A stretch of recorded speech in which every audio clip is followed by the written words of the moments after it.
ભુજની prince, કેબીએન, green રોક અને 10-11 seal મરાઈ.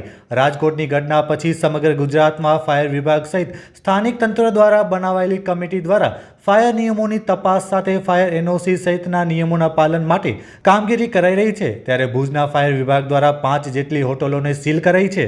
ભુજના સ્ટેશન રોડ પર આવેલ હોટલમાં તપાસ હાથ ધરાઈ હતી, જેમાં 7 કમિટીના સભ્યો સહિત ફાયર રિજનલ ઓફિસર અનિલ મારુ દ્વારા કડક કાર્યવાહી કરાતા ભુજની જાણીતી હોટલ પ્રિન્સમાં ફાયર એનઓસી ન હોવાથી સીલ કરાઈ છે.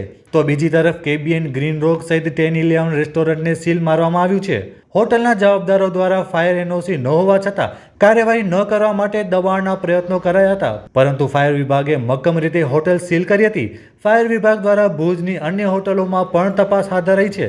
એક સપ્તાહથી ભુજમાં ફાયર વિભાગ દ્વારા અલગ અલગ સ્થળો પર તપાસ કરાઈ રહી છે, જેમાં અનેક સ્થળો પર નોટિસ તથા બંધ કરવાની કામગીરી કરાઈ હતી, જે આવનારા સમયમાં પણ ચાલુ રહેશે. ફાયર વિભાગે એકમધારકોને ફાયર એનઓસી મેળવી લેવા અપીલ કરી હતી. તો સાથે જ ભુજની જાણીતી હોટલ ગ્રીન રોક, વીઆઈપી ગેસ્ટ હાઉસ, 10-11 લોન્જને પણ સીલ મારવામાં આવ્યા હતા. તો ભુજની કેટલીક બેંકોને પણ નોટિસ આપવામાં આવી હતી.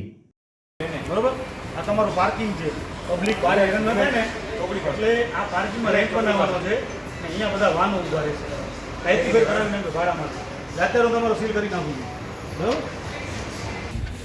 અમારે અલગ જે કરવાનું તમે કરવા તૈયાર કે આનામાં શું બધું સાથે બિલ્ડિંગ છે એટલે એ લોકો તો એનઓસી બધાની સાથે માંગે છે ને. અમારી જે આ બિલ્ડિંગ છે ને આ જો 90 ની અમે 90માં લીધેલી એ ટાઈમમાં એનઓસી હતી ને મેં આ લોકોને પ્રેરણભાઈને પણ ફોન કર્યો હતો તો એને કીધું કે ભાઈ આજે આવે છે.